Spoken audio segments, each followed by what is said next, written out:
lugar, daros la bienvenida, dar la bienvenida a todos y las gracias por participar en las tertulias de Andar por Casa que hemos iniciado con Neolid.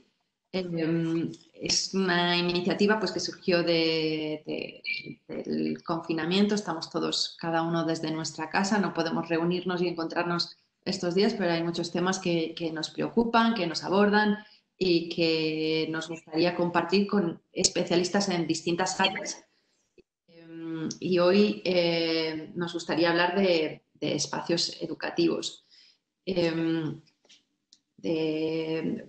el COVID-19 ha supuesto un trastorno en el curso escolar 2019-2020 y está forzando un modelo de enseñanza no presencial, ¿no? En el que no todos los estudiantes están preparados para enfrentarse con las mismas herramientas. El curso escolar se iniciará en septiembre. Ya se ha anunciado que será una enseñanza mixta, mitad presencial, mitad online. Entonces, bueno, pues para hablar de todos estos retos con los que nos enfrentamos, pues hemos invitado hoy a Vicente Sarrablo, a Rosario Hurtado, Manuel Benítez de la Rosa, Alfredo Ouro y Fernando Martínez Baibey, que a lo mejor en algún momento se puede conectar con nosotros, pero bueno, mientras me gustaría que os presentarais cada uno, que me contéis dónde estáis y cuál es vuestra actividad profesional. Vicente, bienvenido, cuéntanos. Muchas gracias. Gracias por la invitación. Bueno, yo siempre digo que tengo un triple oficio y además simultáneo. Soy investigador en la universidad, en la UIC Barcelona, de sistemas constructivos para la arquitectura. También soy arquitecto que aplica lo que he investigado y después soy docente que enseña en la escuela de arquitectura lo que he aplicado en los edificios que he construido yo o mis compañeros.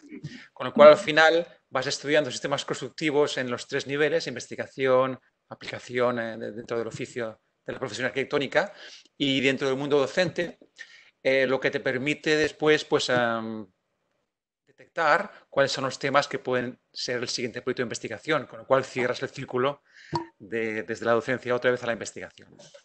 Pero bueno, yo creo que mi vinculación, supongo que con el tema de hoy, es porque, por un lado, soy arquitecto que se ha especializado bastante en centros educativos y, por otro, soy docente en la universidad, con lo cual soy usuario final de esos espacios que no he diseñado yo. Entonces, supongo que pues, yo puedo hablar tanto como usuario como proyectista. De todas maneras, creo que antes lo ha dicho Rosario, se hace bastante complicado hoy en día autoerigirse en oráculo de lo que va a venir ahora, cuáles serán las sentencias después de la pandemia, porque además en un tema tan crucial como la educación, que para mí es un tema central de cualquier sociedad, o debería serlo, pues no es fácil mojarse en algo tan serio, ¿no? Encantado por eso que si salen aquí ideas, seré el primero en apuntármelas. Sí. Como decía Rosario antes, que todos tenemos preguntas estos días. No se trata de tener las respuestas, pero sí de lanzar estas preguntas. Rosario, cuéntanos tú, ¿dónde estás? ¿Qué haces? Pues yo trabajo en diseño y también en la universidad y la verdad es que desde el momento en que empezamos a trabajar, bueno, hablo en plural porque trabajo con Roberto Feo en El Último Grito y los dos, nuestra práctica como diseñadores siempre ha estado muy unida a la educación y es, bueno, también exactamente como decía Vicente, ¿no? Perdón por los anglicismos, pero es que a veces ya me cuesta, estoy llamando desde Londres, pero vivo en Londres, trabajo en Ginebra, soy española, o sea que es ya ese perfil internacional que se da tanto. Pero bueno, quiero decir que en nuestra profesión siempre hemos visto lo que es nuestro trabajo totalmente unido a lo que es educación. Y la educación no lo vemos como algo que nosotros impartimos, sino la educación es un centro de investigación y la colaboración con los estudiantes es 100% de experimentar e investigar juntos. Y lo que es interesante es cómo nuestra carrera, con la carrera de los estudiantes, la evolución que hay junto con los otros profesores, cómo nuestra práctica va cambiando con cómo van cambiando el curso y cómo el trabajo de los alumnos. O sea que llevo ya 20 años dando clase. Entré en el Reino Unido, en Goldsmiths, en el Royal College of Art y llevo 8 años en Ginebra, en la JED. Y es esta estrecha colaboración de tu práctica con lo que es la parte de educación, yo la veo esencial. No entiendo una práctica sin el lado de educación, no entiendo una educación sin un lado práctico.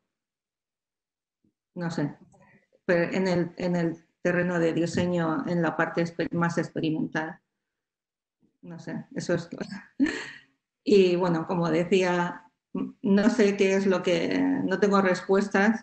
Puedo hablar en esta conversación lo que hemos decidido hacer nosotros en nuestro curso y un poco hablar en el pasado las iniciativas que hemos tenido en relación al futuro de la educación. Eso nos interesa muchísimo y te pediremos que nos cuentes un poquito más después. Vamos a seguir con las presentaciones. Manuel Benítez, bienvenido. Muchas gracias.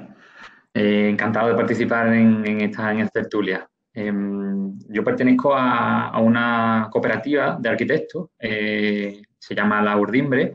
Estamos afincados en Andalucía, tenemos Andalucía y Extremadura, tenemos 3 sedes en el sur de España. Y bueno, nos especializamos desde el principio en 3 tipos de arquitectura. De arquitectura inclusiva, arquitectura desde el punto de vista de la adaptación de los espacios para cualquier perfil, de la inclusión en materia de accesibilidad cognitiva, en materia de accesibilidad física. También nos hemos especializado en arquitectura eficiente y en arquitectura experiencial. Intentamos que los proyectos generen una experiencia al usuario. En esa triple vertiente, en los últimos años hemos trabajado con los centros educativos como elemento en el que podíamos trabajar desde esas 3 ópticas, ¿no? Pero lo hacemos desde practicando la participación del alumnado y del profesorado dentro del proyecto de arquitectura. Es decir, nosotros transformamos entornos de aprendizaje intentando generar espacios que motiven, que inspiren y que estimulen al alumnado con su participación, aplicando una metodología bastante conocida que es el Design Thinking. Pues generamos diferentes propuestas como un proceso de creación que el alumno puede tomar como experiencia y como aprendizaje en el que aplican conocimientos que se dan en el aula. Y bueno, eso ha sido un poco nuestro trabajo de los últimos años vinculado con los centros educativos. Estupendo. Fernando Martínez, ha costado un poquito conectarse, pero ¿nos escuchas bien? ¿Estás con nosotros? Bueno, mientras consigue Fernando resolver la acústica, Alfredo Oro, bienvenido. Cuéntanos.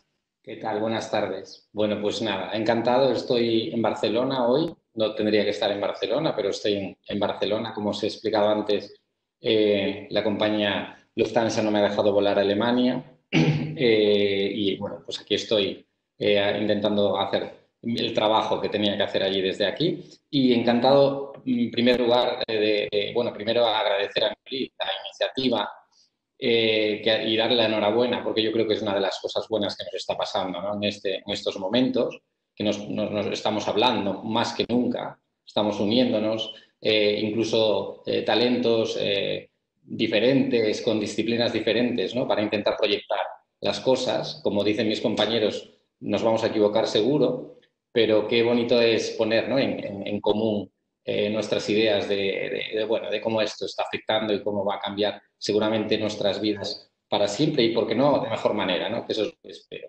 Entonces, gracias a Neolit y nada, yo soy Alfredo, básicamente yo diría un emprendedor, aunque tengo una experiencia híbrida entre emprender y trabajar en multinacionales, pero sí que he sido un emprendedor o soy un emprendedor de alma que he tenido mis propias iniciativas y ahora me dedico a ayudar a otros emprendedores. Estoy al frente de una red internacional de incubadoras que crece fundamentalmente en el sur de Europa y en el centro de Europa del Este y repúblicas soviéticas. Hablamos de países como España, Italia, Portugal, Grecia, también países como Polonia, Bielorrusia, Ucrania, etcétera, hibridando un poco talento. Y lo que hacemos es transformar iniciativa, transformar talento en emprendedores. Funcionamos como un gran fondo de inversión que identifica talento que quiere emprender, que quiere hacer cosas, transformarla, transformar sus sectores o crear sus ideas apalancándose en la tecnología y ayudamos a que pasen de ese estadio inicial que le llamamos cariñosamente en nuestro código interno pre-team, pre-idea, pre-equipo y pre-idea, es decir, quiero hacerlo pero no tengo ni idea cómo,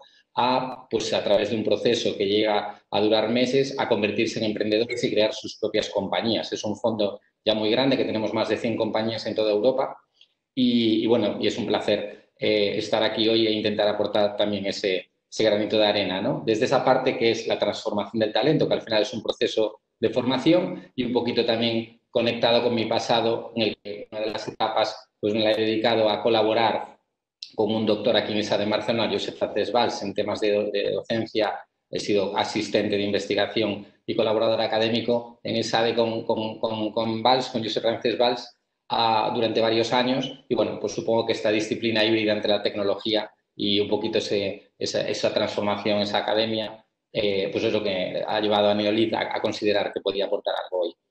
Seguro, repito, con muchísimo margen de error, porque nos vamos a equivocar con total seguridad. Pues bienvenido. Y voy a hacer un nuevo intento con Fernando. No sé si, Fernando, nos oyes, nos ves. Vamos a empezar nuestra charla. Y los temas están lanzados, están en el aire, un poco las ideas que creo que nos estamos planteando todos, ¿no? Es cómo debería ser la escuela del siglo XXI. Que este modelo a medio camino entre lo presencial y lo online puede funcionar o hay otra de las cosas que me gustaría poner en valor también es la influencia que ejerce la arquitectura sobre las personas. Lo importante que es tener una referencia de los espacios educativos, ¿no? Cómo nos influyen en la calidad formativa, el bienestar, en el sentimiento de pertenencia y me gustaría que me contarais pues cada uno desde vuestra experiencia personal, profesional, qué opináis sobre estos temas. Vicens, ¿te gustaría empezar? Sí. Bueno, has hecho varias preguntas, porque una bueno, podéis la que quieras. es complicado, lo digo porque, por ejemplo, cuando pensamos cómo van a ser los espacios a partir de ahora, ya he dicho antes que es complicado de hacer una profecía, pero yo creo que sobre todo habrá que diferenciar entre educación infantil, primaria y educación universitaria, porque hay ahora no hace mucho que ha salido un debate importante que es saber sobre si con los niños hay que jugar con las pantallas o no. Hace tiempo que se oye, no sé si será verdad, pero tiene pinta de que sí, de que los hijos de los grandes ejecutivos de Google, Facebook, tal y cual, van a colegios donde no hay pantallas. O sea, sus padres envían a sus hijos a lugares donde no hay pantallas. Por lo tanto, lo primero que hay que saber si la tecnología de, pues eso, de todo lo que sea comunicación virtual, tal y cual, va a imponerse en las aulas, especialmente en los primeros cursos, los niños o no. Porque el saber que hay pantallas, yo creo que condicionará mucho el tipo de arquitectura que también haya detrás. Y lo sé porque en el espacio superior, cuando hablamos ya de la universidad, ya nos lo hemos encontrado ahora mismo. Tienes que dar una clase en streaming y empieza a ser muy importante el fondo que tienes. Estaba leyendo esta mañana, por casualidad, que se ve que Amazon ahora vende traseros con fotografías de librerías, como la que tienes tú ahora ahí detrás. Parezca que no tienes nada, y están vendiendo fotografías para ponerse detrás como fondo, porque nadie contaba con que era un elemento escenográfico importante cuando tienes que hacer según qué tipos de conferencias. Una pregunta. ¿Y puedes elegir qué libros salen en esa foto? ¿O... Creo que puedes empezar a hacerlo porque hay también incluso programas que te permiten, en según qué tipo de videoconferencia, pues diseñar ese programa a nivel virtual. O sea, lo que tienes detrás. Si tuvieras un croma, sabes que en los estudios de televisión, de tal, colocan los cromas detrás y entonces puedes colocar cualquier imagen y ya empiezan a haber programas que lo empiezan a tratar. Por tanto, me imagino que esto que ya nos ocurre en la universidad, que es el tema del fondo perspectivo, el fondo escenográfico, puede llegar realmente a influir en el diseño de los espacios educativos. Por eso digo que el tema de la pantalla de la tecnología, si llega a los estudiantes de infantil, tal y cual, pues puede dar un gran cambio. Respecto a eso, una cuestión que me surge con la pantalla, o sea, más que ya solo la pantalla es los contenidos.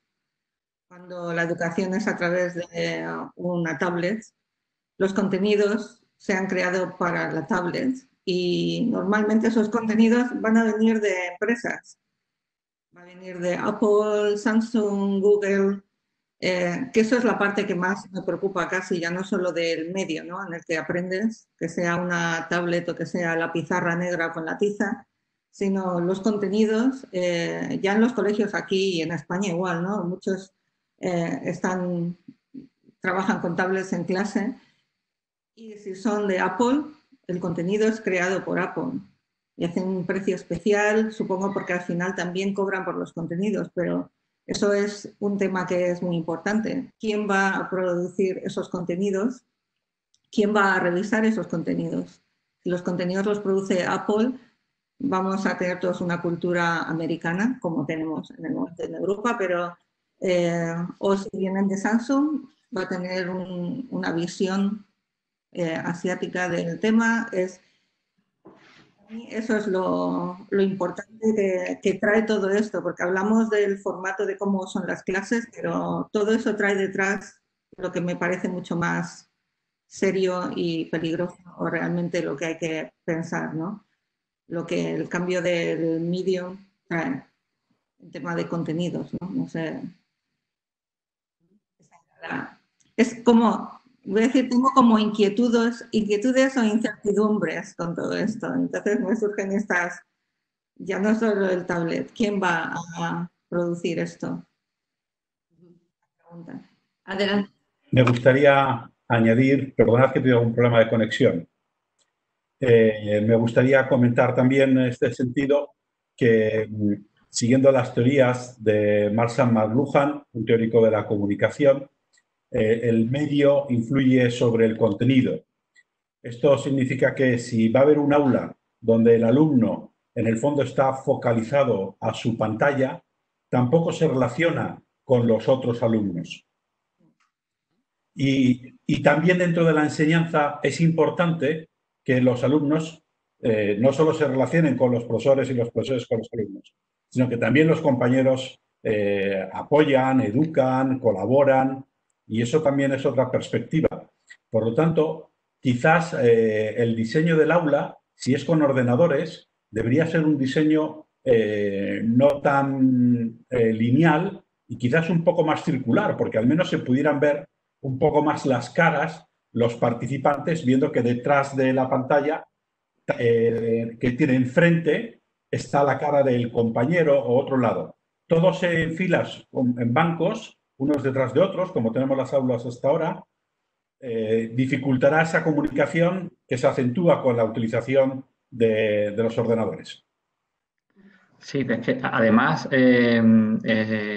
se rompe un poco la secuencia en la que íbamos encaminados en el diseño o en la adaptación de las aulas, por ejemplo. Partimos de un aula unidireccional, donde aparece el profesor en el estrado y el alumno en esa misma pupitres casi rígidos, inamovibles, atornillados al suelo, y poco a poco las nuevas metodologías educativas iban rompiendo esa estructura, esa unidireccionalidad, y cada vez se proponía que el alumno formara parte del centro del aula y se creaban grupos de trabajo, nuevas metodologías donde el alumno y el colectivo tomaban mucho más peso, entonces la transformación, el aula se transformaba en un espacio mucho más colaborativo, más quizás parecido a un coworking, que a una en aula originaria casi de esa revolución industrial. Sin embargo, ahora parece que esta situación vuelve a romper ese crecimiento en el que íbamos. Parece que se ven obligados, o los centros se ven obligados a distanciar a los alumnos, separarlos. Es un tema importante porque debemos de buscar esa solución que plantea el compañero, porque no podemos dejar de lado ese trabajo que ya se había avanzado en todas esas metodologías educativas y en todo ese trabajo colaborativo que realiza el alumnado. Alfredo, cuéntanos tu visión. Yo estaba pensando, mientras escuchaba vuestros comentarios, no puedo más que compartir, que cuando se habla de tecnología, siempre, a mí me gusta decir que es un facilitador, nunca un fin en sí mismo. Entonces, la tecnología tiene que ayudarnos a conseguir el objetivo al que sirve. Entonces, hoy estuve buscando un poco definiciones de educación, a ver si me inspiraba un poco, ¿no? Para decir, oye, si la tecnología ha de servir a este fin, ¿cuál es el fin? ¿No? Y hubo una que me llamó la atención, que tiene un poco que ver con las aportaciones de Fernando, que decía, la formación destinada a desarrollar la capacidad intelectual, moral y afectiva de las personas de acuerdo con la cultura y las normas de convivencia de la sociedad a la que pertenecen. Entonces, estas tres dimensiones son las que a mí me llaman, ¿no?, poderosamente la atención y me encanta que se consideren, ¿no? Porque si bien la intelectual es como la que más asociamos con la educación, las dimensiones moral y afectiva de la educación son fundamentales. Eso quiere decir que somos seres de contacto y que nos tenemos que tocar y que nos tenemos que relacionar y tal. Entonces, es un poco por supuesto, aquí hay gente muchísimo más preparada, infinitamente más preparada para decir cómo ha de ser diseñado un espacio para que esto suceda. Yo repito, desde la tecnología deberíamos de ver, ¿no?, cómo la tecnología puede ayudar a que todo eso suceda. La veracidad, como decía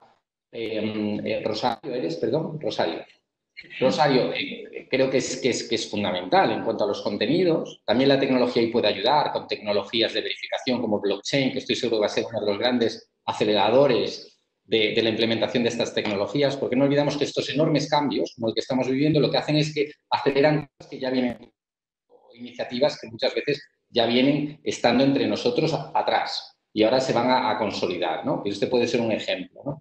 Pero repito que a mí me llama, la tecnología, me gusta ver qué podemos hacer desde la perspectiva de la tecnología para conseguir que estas dimensiones se asienten y se mantengan. Y luego abro un punto nuevo, y es decir, cuidado, no vamos a volver, va a ser siempre así, esta distancia social va a quedar entre nosotros. Entonces esto nos implica una cosa, seguramente un tipo de diseño, ¿no?, los espacios y tal. Pero ¿y si volvemos atrás? ¿Y si sale una vacuna y se demuestra que el ser humano tiene una resiliencia extraordinaria y que al final no nos vamos a volver a juntar como antes? Yo creo mucho en que lo que se va a instaurar es un concepto que es la flexibilidad, sobre todo. Es decir, que vamos a aprender a abrirnos como un acordeón y a cerrar como un acordeón. Y eso seguramente mis compañeros que están mucho más en el tema, lógicamente, entenderán cómo se pueden crear espacios acordeón, ¿no? Cómo se pueden crear espacios que se abran y se cierran. Igual que hoy estamos haciendo con nuestras vidas, ¿no?, recluyéndonos en casa cuando toca y seguramente saliendo cuando nos dejen y volviendo a recluirnos cuando nos llamen, ¿no? Me recuerda un poco a aquellos momentos de la guerra, ¿no?, cuando sonaba la sirena decían todos al refugio, ¿no? Yo veo un poco un futuro, envisiono un futuro en este sentido, con una ventaja, pues, y las ventajas que nos aportará seguramente la tecnología para poder seguir conectados y haciendo cosas que antaño era imposible, ¿no? Y nos teníamos que limitar a ese espacio físico de encierro y de protección, ¿no? Pero yo creo que también, siguiendo tu definición de educación, que estoy de acuerdo, es la oportunidad de pensar que ¿para qué vamos al colegio? ¿Para qué vamos a la universidad? O sea, ¿qué es lo que queremos aprender allí? Porque ahora lo que hemos aprendido es que hay una parte de la educación que se puede hacer en casa. Lo que es esto transferible, todos los niños les están mandando deberes. Bueno, más o menos. Pensemos que todo el mundo tiene acceso a un ordenador, etcétera. Obviamente no todo el mundo puede, pero si decimos que todo el mundo en el colegio va a tener esto accesible, la realidad es que ¿qué es lo que deberíamos aprender en el colegio y en la universidad? No es, no sé, hace unos años estábamos haciendo un proyecto que se llamaba Pilot y era precisamente sobre nuevos modelos de educación en relación con online. Y la cuestión es que la educación es acerca de generar conocimiento, o debería ser, no de consumir conocimiento. Esa es lo que me gustaría que esta ocasión trajese, ¿no? Que a partir de ahora miramos la educación o reasesoráramos qué es lo que debemos aprender y qué es lo que no debemos aprender en el colegio, o a lo mejor no deberíamos aprender nunca, sino aprender a navegar todos esos conocimientos que ya están online y aprender a desarrollar los espacios para lo que es crecer en la parte más humana, en la parte de la comunicación, de la ética, de cómo te comportas en sociedad, etcétera. Y en la parte de diseño, definitivamente, como la universidad es un sitio de 100% de experimentación y de generar conocimiento, no un sitio donde vas a consumir conocimiento. O sea, que a lo mejor esta es la oportunidad de separar esas dos cosas. Las cosas que realmente es fácil hacer en casa y que ha sido fácil migrar a lo que es online, a lo mejor es algo que nunca deberías estar haciendo en la universidad o en los colegios. No sé. Sí, adelante, Fernando. Me gustaría añadir también con una pequeña reflexión acerca de cómo se llamaba hace muchos años el Ministerio de Educación, ¿no? Ahora sabemos que se llama Ministerio de Educación, bueno, en este momento ya Ministerio de Educación y Formación Profesional, pero hace muchos años se llamaba Ministerio de Instrucción Pública. Los nombres también implican cómo quieren ser concebidas esas realidades. Entonces, efectivamente, pues hace un tiempo, esta idea de instrucción pública es vamos a instruir a los ciudadanos, etc. Ahora, el concepto de educación es más amplio que el de una simple instrucción. Entonces, aunque a través de las tecnologías digitales se puede hablar de esa formación, de esa instrucción, muchos de esos aspectos educativos que venían citados en la definición que nos han aportado sobre educación, en el aspecto emocional, por ejemplo, especialmente cuando tenemos menos edad, etcétera, eso también es importante. Y por lo tanto, el espacio tiene que estar construido junto con la tecnología para aquellos aspectos que la tecnología no va a poder aportar. Yo quería añadir que también cuando hablo de tecnología no estoy diciendo que tecnología bien o tecnología mal, sino creo que como todas las cosas es el don de la oportunidad, ¿no? Cuando es oportuno la tablet, la pantalla y cuando no. Por eso hablaba de distinguir también un poco la educación infantil y la universitaria, porque en la infantil me parece que sí que empiezan a haber ya estudios, y aquí habéis comentado algunos, de que quizás es más importante de que el niño aprenda a comunicarse con el niño que tiene al lado, que se ensucie con el niño que tiene al lado. Es en ese momento iniciático de la sociedad, ¿no? Mientras que el alumno universitario ya domina más que cualquier profesor la tecnología y a este no le puedes hacer volver atrás ni mucho menos, y entonces sí que has de aprovechar esa inercia que tiene digital para los contenidos. Pero incluso en el espacio universitario también hay sus momentos oportunos para la tecnología y otros que no. esta mañana estaba leyendo un artículo que os lo recomiendo, muy divertido, por cierto, de Jaume Prats, que se titula Misas de posguerra. El título puede parecer muy raro respecto a lo que estamos hablando, pero él viene a decir un poco como que en las conferencias o clases magistrales ocurre como aquellas misas de posguerra donde delante del cura había una primera fila, cero, que no sé qué, quedan los señores bien, y a medida que te ibas para atrás, pues la población más precaria, ¿no? Y que hacías un paralelismo sobre ese tipo de evento. Y decía que, por ejemplo, en las escuelas por ejemplo, en las escuelas de arquitectura, la docencia de la clase magistral sí que puede ir muy bien el formato online.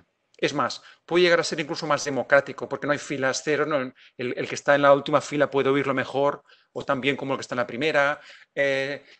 Todo el mundo puede preguntar sin miedo a que le vean. Tal y cual. O sea, decía que en la clase magistral, en la clase teórica, era fácil utilizarlo y además parecía como muy apropiado, mientras que en la clase taller había que, desde la época era muy complicado trabajar con pantallas. En la clase de taller trabajas con lápices, con rotuladores, encima de una maqueta, encima de un plano, tienes que ver el compañero que está haciendo a la vez, y entonces ahí sería mucho más complicado, ¿no?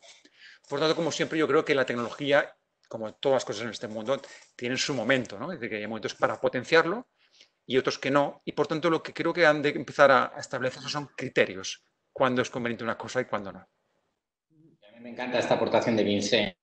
Es verdad, me venía una cosa cuando lo estabas comentando, Vincent, que hay empresas enormes, grandísimas, que están ya forzando un poco a hacer reuniones a los equipos sin la utilización de un simple PowerPoint, ¿no? Es decir, oye, no nos vamos a...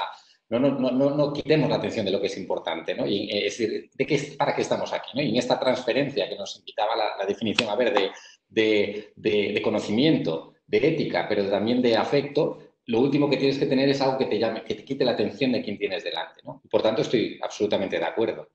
A mí no puedo estar más de acuerdo que la tecnología es para cuando sea necesario. Sigo diciendo que obedecer a un fin. Lo que tenemos que definir bien, el tema de la educación que es el de hoy, es a qué fin obedece, cuál es el fin al que obedece ese proceso, y por tanto es una herramienta más, sin lugar a dudas, ¿no? Igual que lo son los espacios, que también me gustaría, estoy seguro que nos van a contar muchas cosas de cómo pueden ser los espacios a partir de ahora. Me llama mucho, estoy como muy curioso desde mi perspectiva y sobre todo muy impactado también, porque nosotros al final tenemos incubadoras, emprendedores, casi 500 y pico personas en espacios como una incubadora, en muchos sitios diferentes, en muchas ciudades diferentes.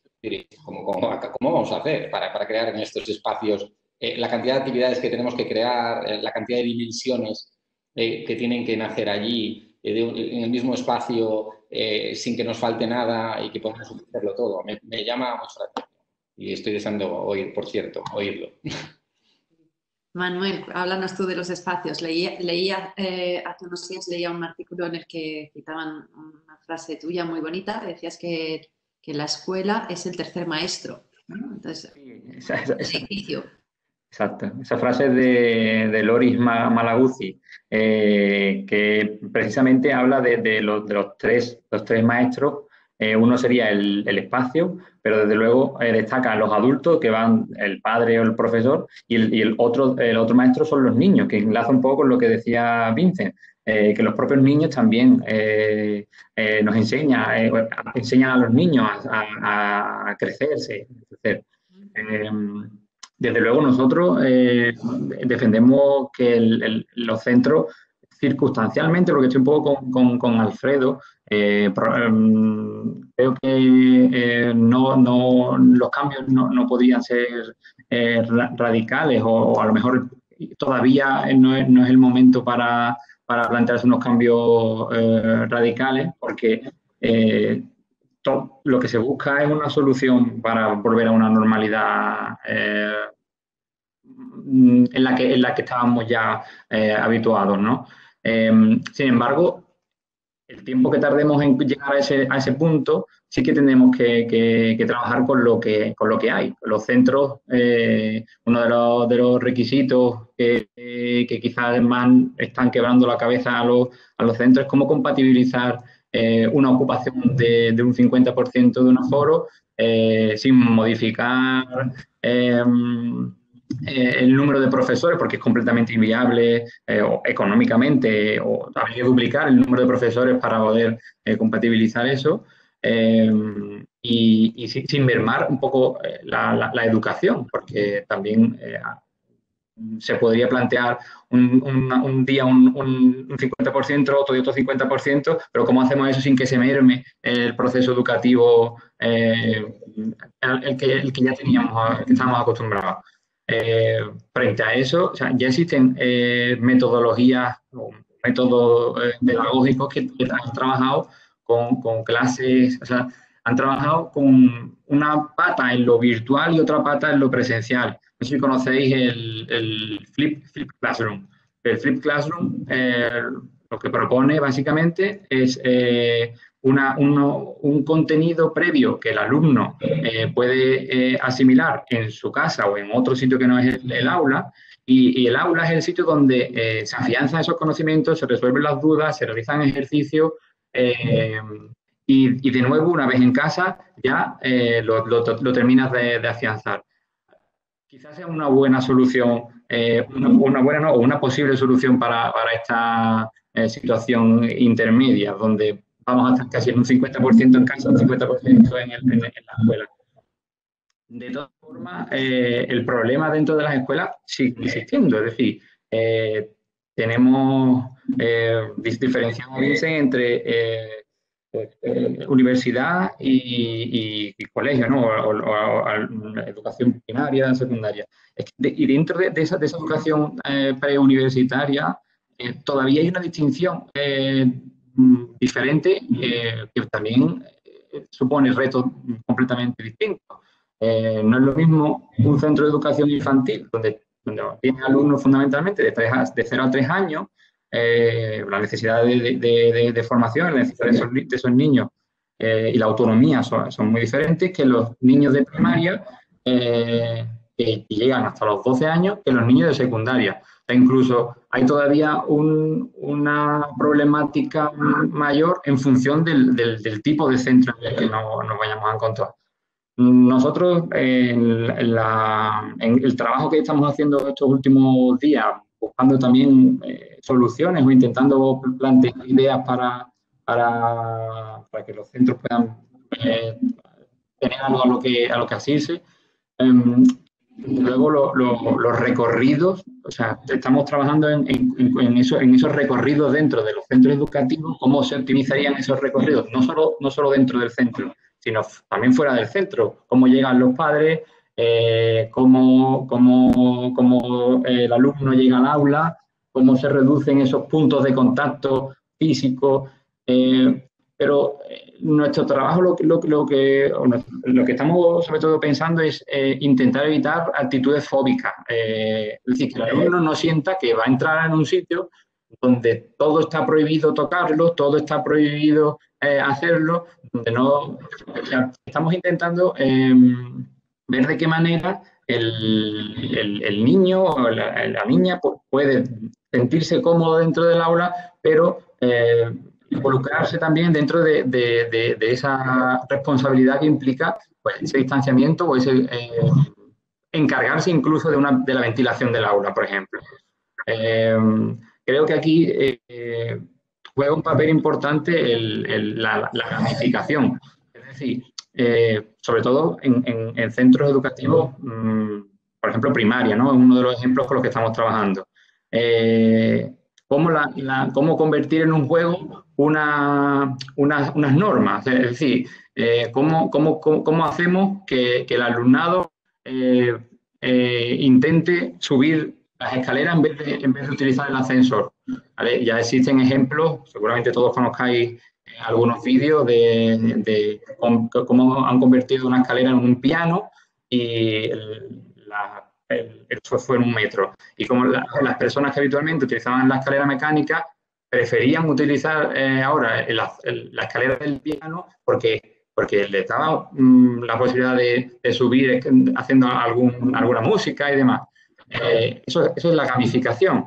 Eso extrapolado a un centro educativo en estas circunstancias puede conseguir que los alumnos se mantengan a una distancia óptima o por lo menos no tan apelotonado como habitualmente, y que puedan, por ejemplo, evitar el uso de un ascensor, que es un punto crítico dentro de un espacio, como un espacio pequeño. En eso estamos trabajando nosotros ahora mismo, buscar soluciones puntuales. Adelante, Fernando. Sí, esto que has comentado ahora, Manuel, me ha recordado una cuestión que han comentado unos profesores en el colegio de mi término municipal, en el que me explicaban que los niños, como tropezaban mucho en la escalera los primeros días de curso, cuando se habían incorporado al colegio, porque se notaba que muchos niños no usan las escaleras habitualmente en sus bloques de viviendas porque tienen ascensor, etc. Entonces tiene que tener un tiempo de coordinación física para aprender a subir bien la escalera sin tropezar más de la cuenta. Lo que significa que tenemos que habituarnos a las herramientas y a las distintas opciones que tenemos tecnológicas. La escalera es una tecnología, no solo lo digital, ¿no? Es decir, que un bolígrafo es una tecnología y eso estaría vinculado con las opciones de pensar siempre qué podemos hacer para incrementar todos los aspectos educativos que hemos señalado, ¿no? De conocimiento, de emoción, de creatividad, de convivencia, etc.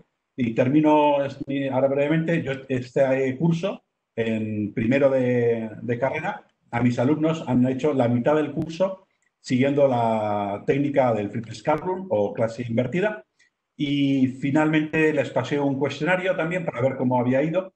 En principio, más o menos, es verdad que de los 40, pues hubo uno que no le había gustado, bien, normal. Otro que mucho, lo normal, campana de Gauss, como tiene que ocurrir casi siempre. Pero lo más importante que yo he aprendido es que ellos iban con un poco de miedo, y por tanto esto lo cambiaré para el próximo curso. Iban con un poco de miedo porque, bien, hemos visto un vídeo en clase con la exposición del profesor, en casa. Hemos visto en casa un vídeo del profesor, etcétera. Y ya hemos hecho un esquema que les pedía yo para asegurarme que habían visto el vídeo de alguna manera, ¿no? Pero como no sabían, y eso ha sido culpa mía, claro, qué iban a hacer en clase, iban con un poquito de miedo a la clase, porque luego en clase hemos hecho ejercicios sobre lo que habían visto en los vídeos. Con lo cual, para el próximo año ya he visto, muy bien, la tecnología ha ayudado, pero yo tengo que seguir incrementando a través de la plataforma Moodle, pues que hagan a su vez un pequeño ejercicio en casa que les sirva de orientación, porque eso es lo que vamos a hacer después en la clase. Y esos miedos venían sobre todo porque ellos nunca lo habían hecho. Han hecho todo su bachillerato de una manera determinada, y ahora es cuando se han encontrado con una realidad diferente, ni mejor ni peor, diferente, pero que les producía un choque. Bueno, cuando ellos te explican por qué ha sido el choque, ya dices, para el próximo curso me planteo qué técnica tengo que hacer para que los siguientes alumnos no vayan con ese miedo a clase, de no saber qué va a ocurrir. Rosario, el otro día comentabas que bueno, tú eres profesora de adultos, es una situación distinta cuando trabajas con niños, pero comentabas que tu preocupación estos días estaba enfocada a ayudar a tus alumnos a terminar el curso, a completarlo y ayudarles a que aprendan los contenidos del curso, ¿no? ¿Cómo lo estáis abordando y cómo estáis enfrentándose? Bueno, en realidad tienes que cambiar un poco qué es lo que pides. Nuestro curso es un máster en Space and Communication, y todo el trabajo que producen es Science in Space, cosa a lo que no tienen acceso, ¿no? Entonces ha sido cómo crear otra manera en la que puedan producir el trabajo. Bueno, ya estaban trabajando en ello, entonces, cómo cambiar la manera de la entrega final. En lugar de ser, normalmente sería una instalación, una exposición en una sala. Por el momento lo que hemos hecho es crear un vídeo que luego se puede ver el jurado, vemos online en una de estas plataformas. Entonces ellos producen el vídeo en casa, que es parte de su trabajo, o pueden estar mostrándolo y grabar la voz, y luego lo vemos todos juntos al mismo tiempo, vemos el vídeo y luego es el momento de preguntas, respuestas, etcétera, y así es la manera de evaluar el trabajo en esta ocasión, pero esto también es un momento de, no sé, durante muchos años desde que aparecieron los MOOCs, ¿no? De Massive Open Online Courses que surgió la pregunta de cómo va a afectar a la universidad la parte online. Y en diseño esto es una pregunta, es muy difícil porque en realidad si fuéramos el mundo donde todo fuera online, cursos como estos no podrían existir. Solo podría ser, porque son cursos que es realmente experimental, entonces solo podría ser experimental en el medio en el que tienes o al que tienes acceso. O sea que si dijéramos que la educación solo pudiera darse online, tendrían que empezar a trabajar. El curso sería sobre diseño digital o cosas que puedes comunicar a través de online, que puedes filmar y también tienes que pensar en la situación del estudiante, ¿no? Los estudiantes han estado encerrados 2 meses en sus habitaciones.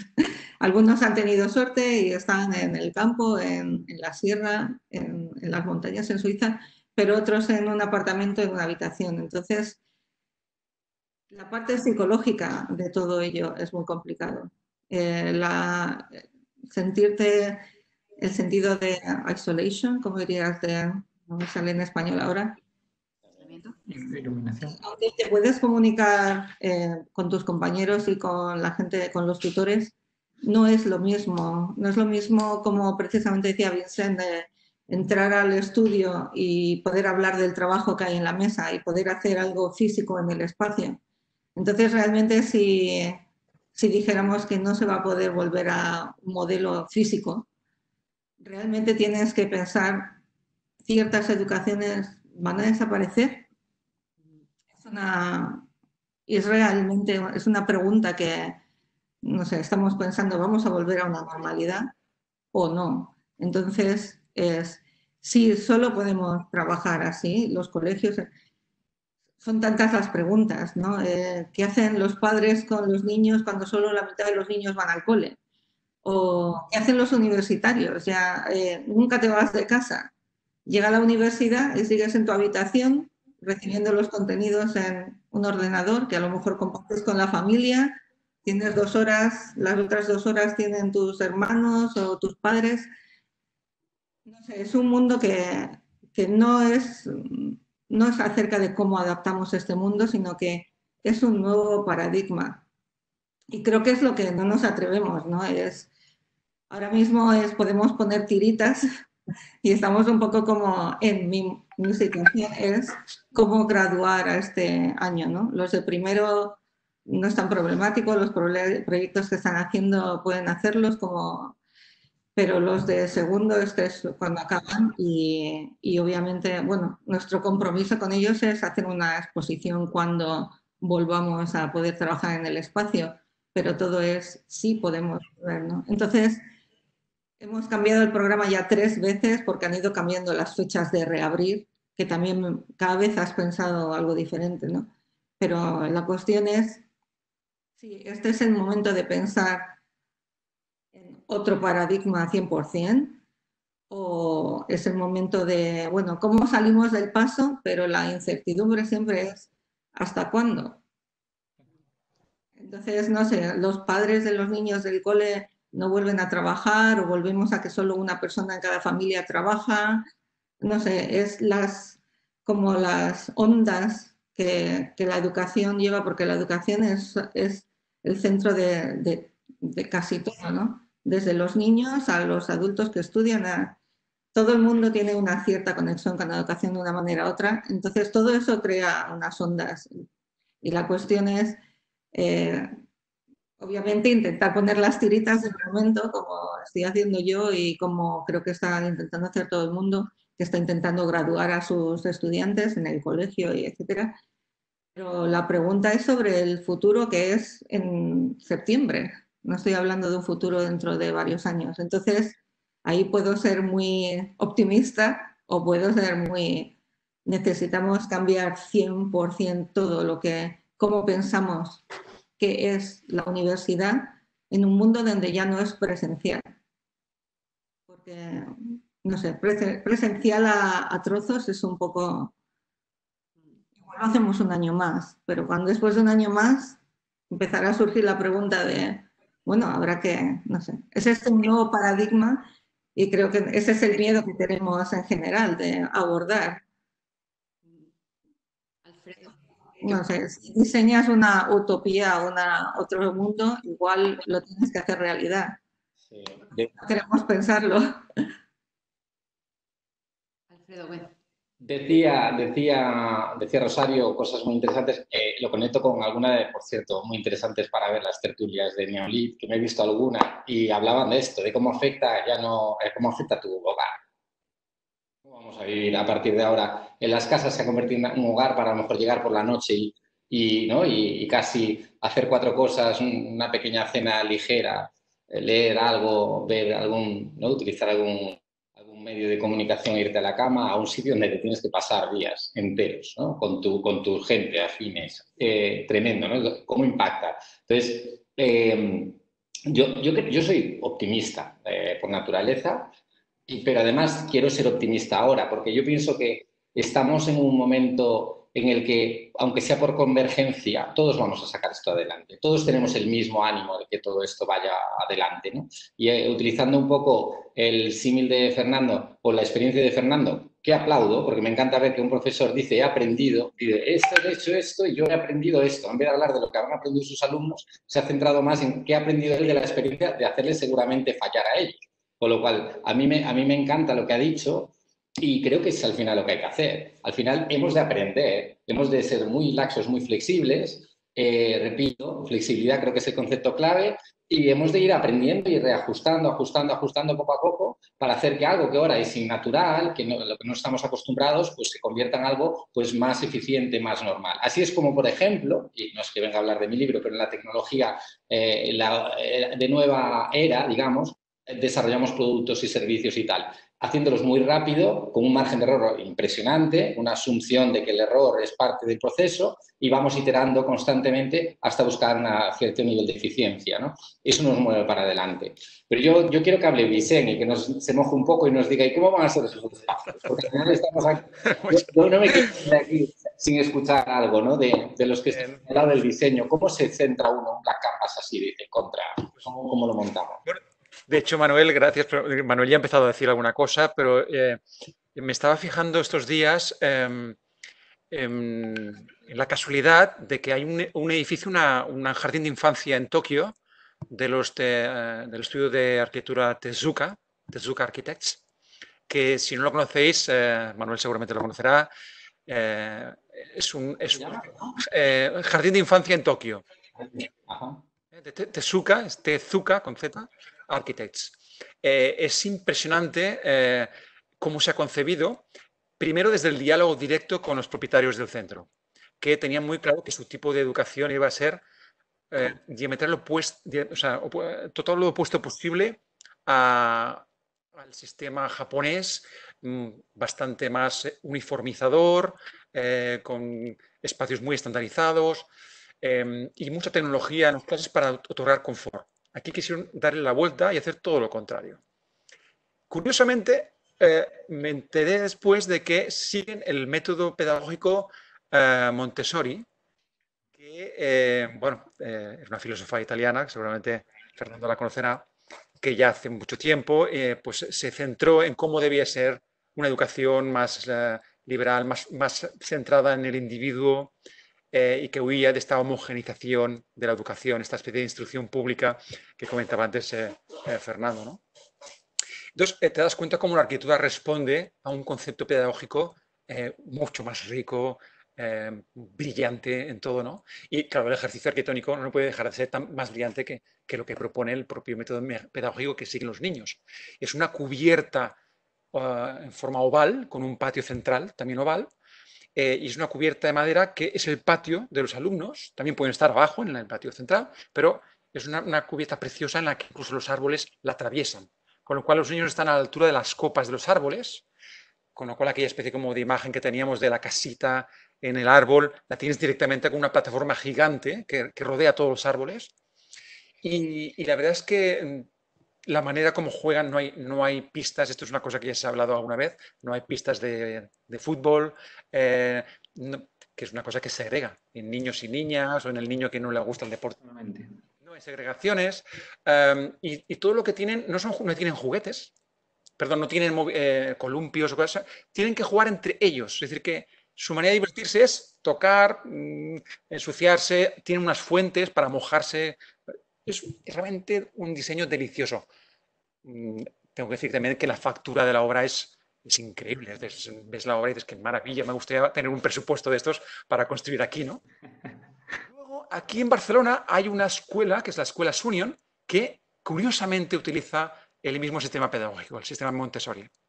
Y ves la fachada, diseñada por H. Kubik, y dices, ¡wow! ¡Qué maravilla! O sea, ya en la propia ciudad tiene un regalo porque alguien ha diseñado en función del método pedagógico que se está dando dentro del centro, ¿no? Y el interior del centro Sunion, pues igual de rico que el que presentan los japoneses. Lo digo como ejemplos que son los arquitectos que nos dedicamos, especialmente nos hemos dedicado al mundo de las escuelas de niños, nos sirven de referentes muy ricos y aprendemos mucho de estos grandes ejemplos. Manuel, no sé si lo conoces, esta escuela Jardín de Infancia de Tezuka Arquitectos. Totalmente, sí, lo tengo en la cabeza, sí, es increíble, ese proyecto es precioso. Pues me hizo una gracia enorme cuando me enteré de que había el método Montessori, de una escuela de Japón, un método de una filósofa italiana que ahora aquí en España también está entrando bastante y en Barcelona pues hay un ejemplo o dos. Bueno, de cómo se puede hacer arquitectura desde preceptos pedagógicos, ¿no? Eso está muy bien porque obliga además a un diálogo, que es lo que está haciendo tú, Manuel, a un diálogo constante con el cuadro de profesores, claro, con los alumnos, ¿no? Es decir, que es incluso llegar a preguntar al usuario final qué tal responde a esos espacios. Me parece una maravilla. Sí, partir desde cero, desde un proyecto con el proyecto pedagógico ya claro, tiene esas ventajas. De hecho, aquí en Sevilla, yo estoy ahora mismo en Sevilla, hay algunos ejemplos de proyectos cooperativos, Colegio El Jarafe, por ejemplo, de Fernando Higuera, y es un ejemplo muy similar. Si no lo conocéis, os recomiendo que lo miréis porque surge de un proyecto en colaboración con los profesorados, las familias, y es un proyecto precioso.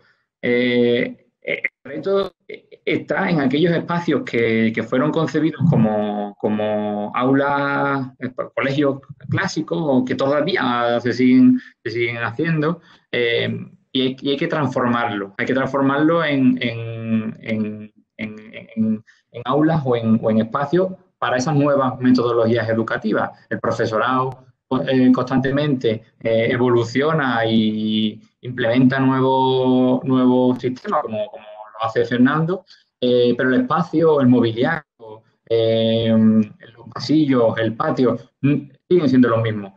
Y ahí es donde realmente hay un reto que es donde nosotros nos hemos especializado.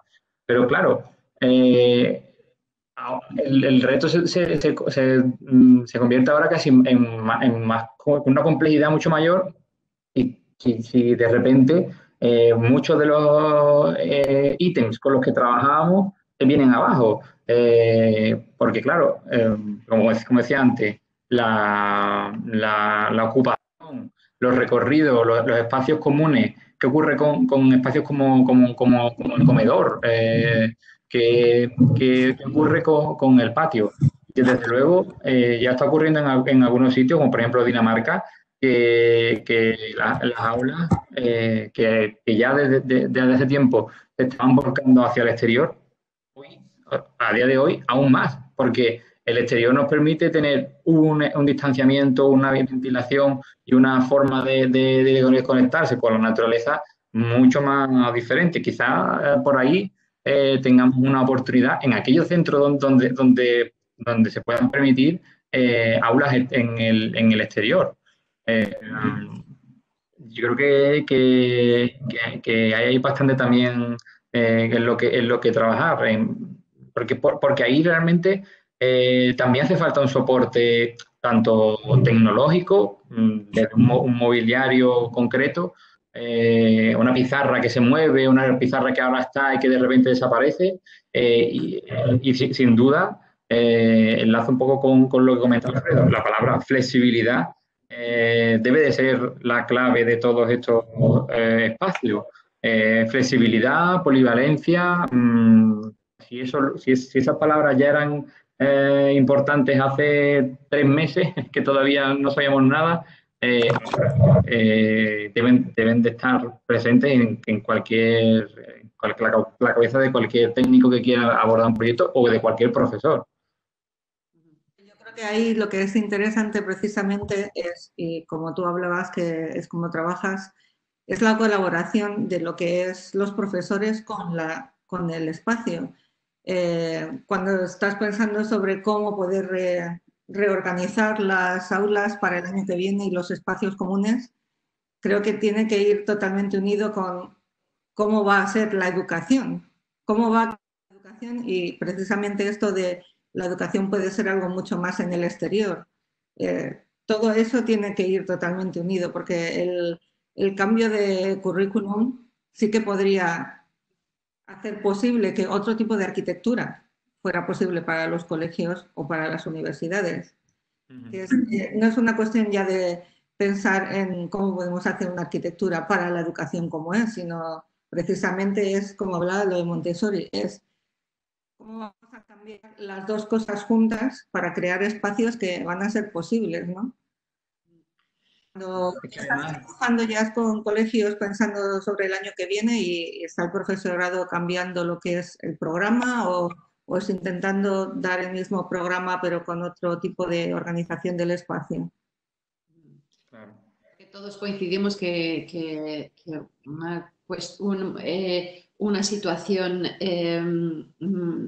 que esta situación que estamos viviendo con la crisis del COVID está levantando, está despertando problemas que ya existían y que más allá de buscar soluciones momentáneas, ¿no? para el tiempo que esto dure, pues una oportunidad para cambiar modelos, para cuestionar lo establecido y encontrar nuevas fórmulas, ¿no? Os quería dar las gracias por acompañarnos en esta tertulia. Ha sido un placer contar con vosotros y con vuestras valiosas opiniones. Y bueno, en nombre de Neolith, muchas gracias a vos por estar aquí. Neolith. Gracias a vosotros.